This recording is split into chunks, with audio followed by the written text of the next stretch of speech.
अहंकार। पहले की बात है, एक गांव में एक मूर्तिकार रहता था।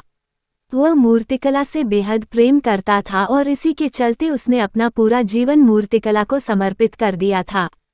वह इतना ज्यादा पारंगत हो गया था कि वो जो भी मूर्ति बनाता था वो जीवंत प्रतीत होती थी। हर कोई उसकी कला की प्रशंसा करता था। उसके चर्चे दूर दूर तक थे। अपनी इतनी प्रसिद्धि देख उस मूर्तिकार में अहंकार आ गया। इस भावना में वो खुद को सर्वश्रेष्ठ मूर्तिकार मानने लगा। उम्र बढ़ती गई और जब उसका आखिरी समय पास आ गया तब वो मृत्यु से बचने की युक्ति सोचने लगा। वह चाहता था कि वो यमदूत की नज़र से बच जाए।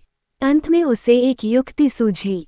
उसने अपनी बेमिसाल मूर्तिकला का प्रदर्शन करते हुए 10 ऐसी मूर्तियों का निर्माण किया जो दिखने में एकदम उसके जैसी थीं।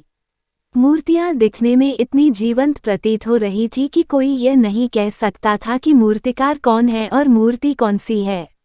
मूर्तिकार उन मूर्तियों के बीच जाकर बैठ गया। उनमें से मूर्तिकार को पहचानना मुश्किल था।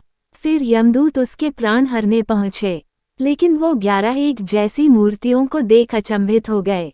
यमदूत उन मूर्तियों में अंतर कर पाने में असमर्थ था, लेकिन उन्हें ये भी पता था कि मूर्तिकार इन्हीं मूर्तियों के बीच छिपा हुआ बैठा है।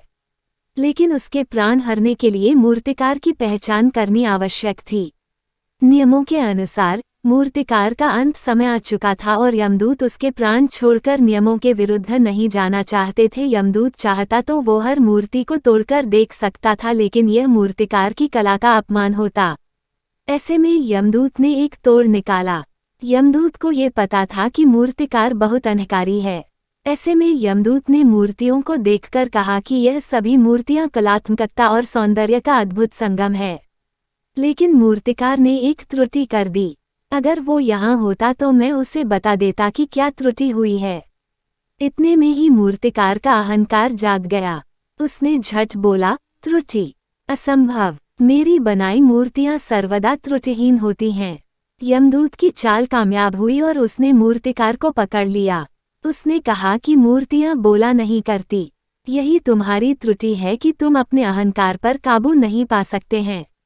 यमदूत मूर्तिकार के प्राण हरकर यमलोक वापस चला गया। सीख, किसी भी व्यक्ति के लिए अहंकार विनाश का कारण है।